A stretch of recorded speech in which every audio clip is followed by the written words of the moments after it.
Okay, it's the second weekend of the Lions and I'm just leaving the Belfry Hotel to go back to the Lake District. I've just been given this envelope by Gary Spicer. Yes, it's got £20 in it and we're to go and multiply this £20 for the charity Cherished Hearts. Don't know an awful lot about them at the moment, but I'm planning to find out a bit more and tell their story, share the vision and the passion, and see how we can help these broken people.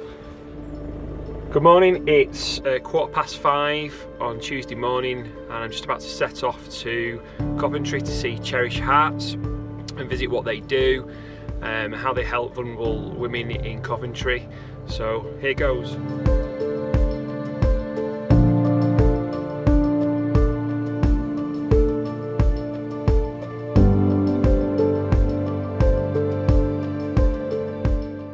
There's so many women who are on the edges of society for all sorts of reasons and kept in bondage by life-controlling issues. And these women aren't the people that God created them to be because they've taken on board so many lies about themselves. And Cherished Hearts, we draw women in from the edges of society, women whose lives have been affected by domestic abuse, prostitution, addiction, depression, poverty, low self-esteem, so many issues, and we draw them in and we give them friendship mentoring and practical support, and we keep walking with them, we keep encouraging them, we give them hope to keep walking towards a better future, and it's just so important. But on the journey, many of them do discover Jesus, and when they discover Jesus, not only we are sharing our faith as and when we need to, but they share it with each other. And when they get excited about their faith and their relationship with Jesus, then that has such a great impact on the lives of so many other women who want to know more.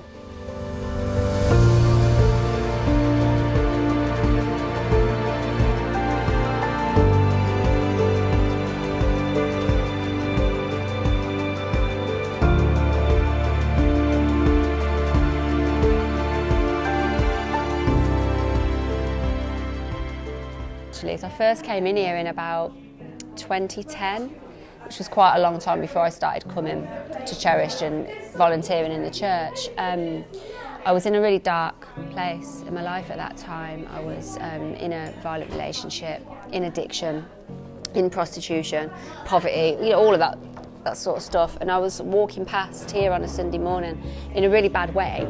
And I heard the music coming out of the church and just kind of came in and sat at the back, didn't talk to anyone. And there was a song playing, I can never remember who sings it was called Walk on Water. And it stayed with me for years afterwards, that song. It was very much about overcoming and trusting in God. And I remember Helen tried to come and talk to me at the end of the service and I just ran away. It was a couple of years before I sort of got myself out of that cycle, but coming into church that day sparked, I wouldn't say I'd lost my faith during that dark time, but I'd lost trust, I suppose, and any ability in myself, like I think I felt very lost. And I suppose I'd not gone to church for a long time because I felt that the way my life had gone and the things I was doing, I wasn't sort of worthy to go. And coming in that day and being welcomed and listening to the song, it sort of sparked something in me that then sort of prompted my journey to getting out, really. And by the time I came to volunteer at Cherished, I'd already been sort of 2 years out of that life and was looking for a way to give back, really. And it was a woman who used to work here, Lisa, who had a similar story to me, who got me involved here. And it just gave me that, I wouldn't say I was starting to struggle externally, but internally I was still battling a lot of demons and feeling a bit conflicted, and coming to Cherished and being able to give back and get so much wisdom from Helen and Angie and the others, it really helped me along the next stage, I think. And just what they do here is so important. I see girls come in who maybe aren't ready to come every week and maybe aren't ready to take certain steps, but they just come for the company and the lunch and the love, and that can start something. I think when I talk to girls and I'm able to share that, I've been to some of those places, you can see the light in their faces. It's about hope, isn't it? It's, if you can get out of this, so can I. That's what helped me, actually. get out of addiction and prostitution was people reaching out to me, you know, who'd been through, like Lisa, who'd been through the same sort of journey, and saying, look, you know, I did this, I got out, it is possible, and you are worth it. I think a lot of the time external stuff can be stacked against these girls, but I think as well there's a real big sense of I'm not good enough, and having someone bring you in to love and to God's love and just reach out to you and say, you know, you are worth it. It's crucial, I think, and that this group does that. It does that, you know, because it provides practical support as well, which is obviously important.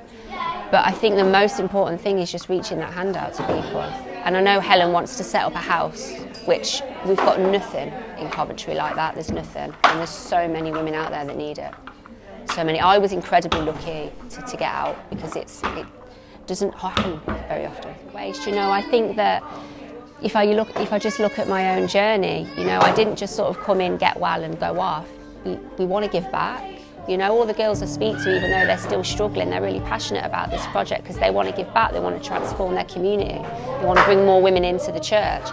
One of the things that kept me going through the dark times, and I'm not good at quoting scripture and verse, but the story of where Jesus raises the woman up and she's anointing his feet and everyone else says, oh my God, she's a sinner, get her out of here. And he doesn't condemn her, and that kept me going.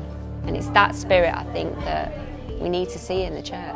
You know, we have women that have been coming for a long time, and this is a real part of their lives, and they've made real life changes and are reaching out to others. We have women who come that are still in really difficult situations, and sometimes all we can provide is a cup of coffee and, you know, a prayer and a hold of the hand, but it keeps them going, you know, and it helps them put one foot in front of the other. It was the calling of God, I think, because when I was younger, I was abused, and I didn't want to work with street girls because I was put in a house with 2 street ladies, and I had to live with them while they were working. And I thought, well, I'm not doing that, Lord. But then God called me. I just did voluntary work at first. Then Helen asked me to step up, and God changed my heart towards the street girls. I mean, I love everybody, but I didn't like the street girls, but because I didn't know about them. But God changed my heart, so that's why I'm here. It's a calling. Right, well, I can get them a cup of tea, I serve them. We serve dinners, and I can take it to them and just sit with them and talk to them one-to-one, and no judgment. You know, and if we have a street girl come in and she's hungry, we feed her. If she's tired, I usually put her behind the screens and we cover them up and they have a couple of hours sleep. So I usually stay a bit longer so I can wake them up. So I've got, with several of the street girls, I've got a relationship with them. So, you know, and we fill forms in, and I make phone calls to the doctors, hospitals, eye opticians and stuff. Some of the girls can't read and write. So we do that as well. Anything, get clothes, get food, anything we can, we do it. It's doing what God wants you to do. It fills you inside, makes you realise how blessed you are and how hard it must have been. Well, it wasn't hard for Jesus, but we're meant to be more like him, aren't we? So I love serving. That's what what God's given me, to be the if you want to be great in God's kingdom, you have to be the servant of all. And I want to be that servant of all. For the girls off the streets to come in, because we're here for them to feel they can just walk in and there'll be no judgment. Girls that are broken, and parents that haven't got husbands and got everybody, all women, you know what I mean? That's what I'd pray for. And for enough leaders as well. Yeah, I've been through most things in my life. Domestic violence, sexual abuse. I had a son who was a drug addict and an alcoholic. So I've been through quite a lot, so I can relate to a lot of the women, you know what I mean? So I can talk to them like I talk to you. I can come alongside them and know the fears and the feelings and that sort of thing. Yeah. Well, I'm almost back from a 320-mile round trip from Kendal to Coventry to film and visit Cherished Hearts. Wow, was it powerful stuff. really challenging, and just some amazing stories that I heard, and hopefully you've just heard some of those amazing stories of why those people are involved and give their time and energy to those broken ladies in that community. Powerful stuff. So please click on the link below and donate. I'd love you to give your money. If you can't give your money, I'd love you to pray for Cherished Hearts and for the work that they do. But if you can give your money, that would be absolutely awesome. I'm trying to reach a target of £1,000. So please help and donate to help this fantastic charity with a great, amazing vision that they've got for their community to reach even more women on the streets.